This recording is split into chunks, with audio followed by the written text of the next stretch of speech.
Bom dia, pessoal. Vamos lá, começar mais uma aula de matemática, tá bom? Na aula passada, iniciamos o assunto de função.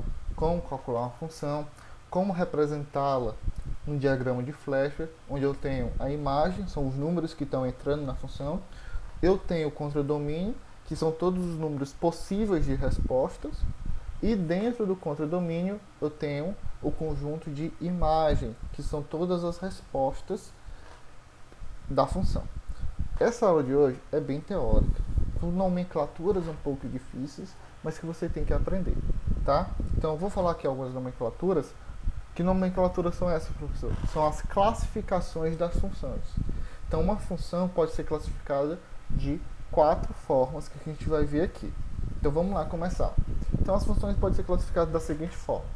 O que é uma função sobrejetora? Cuidado para não confundir a nomenclatura, que são bem parecidas. Sobrejetoras. Dizemos que uma função é sobrejetora se todos os elementos de contradomínio pertencem ao conjunto imagem. O que eu quero dizer? Quer dizer que quando eu calculo a função e eu tenho aqui o contradomínio e todos os números que estão lá é o próprio conjunto imagem, ou seja, não sobra número que não é resposta, chamamos isso de função sobrejetora, certo? Então chamamos sobrejetora quando o contradomínio é igual ao conjunto imagem, eu não tenho um número sobrando. O que é uma função injetora? Uma função é dita injetora se cada elemento do domínio possui uma única e distinta imagem. Ou seja, você vai ter função agora que, quando eu entro com um número, note que o conjunto imagem é o conjunto dos números que estão entrando na função. Vai ter função que, se eu entrar com o número 1, eu vou ter mais de uma resposta. Quando eu tenho o número da imagem com apenas uma resposta, eu chamo isso aqui de função injetora.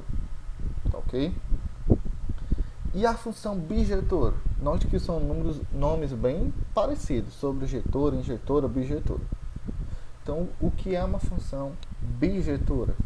Então, uma função é bijetora se for sobrejetora e injetora ao mesmo tempo. Então, vamos lá. O que é uma função sobrejetora?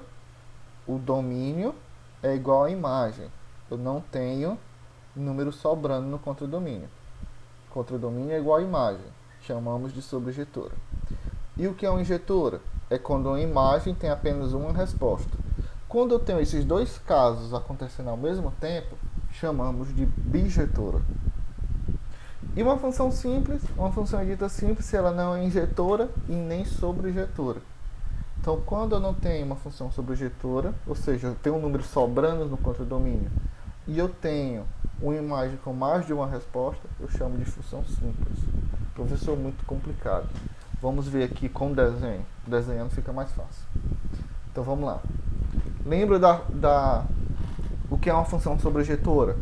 Onde o conjunto imagem é igual ao contradomínio. Eu não tenho um número sobrando aqui, tá vendo? Então, todo o contradomínio é a própria imagem.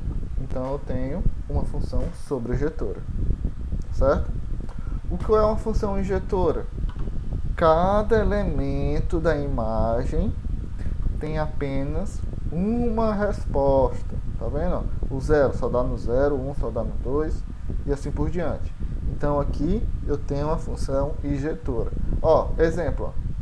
Note que aqui o 3 eu tenho a resposta 9 e o menos 3 também eu tenho 9. Se isso aqui eu fosse classificar, isso aqui não seria uma injetora, porque eu tenho elementos da imagem com a mesma resposta. Certo? Então, quando eu tenho a imagem apenas apontando para uma resposta, é injetora. O que é uma bijetora? É quando é sobrejetora e injetora ao mesmo tempo. Todo conjunto do contradomínio é a própria imagem e cada elemento da imagem tem apenas uma resposta. Então, chamamos de bijetora. E aqui, função simples. Ela não é sobrejetora, porque eu tenho números aqui sobrando, ó, no contradomínio.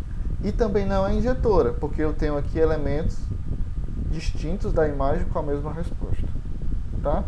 Então, pessoal, é só questão de nomenclatura, que você tenha atenção. Vai ter uma atividade aí para você praticar bastante, para não se confundir mais com essas nomenclaturas. e não se confundir. Então, nossa aula fica por aqui. É uma aulazinha mais simples, sem cálculo, mas que requer atenção nessas nomenclaturas, tá bom? Fique com a atividade aí.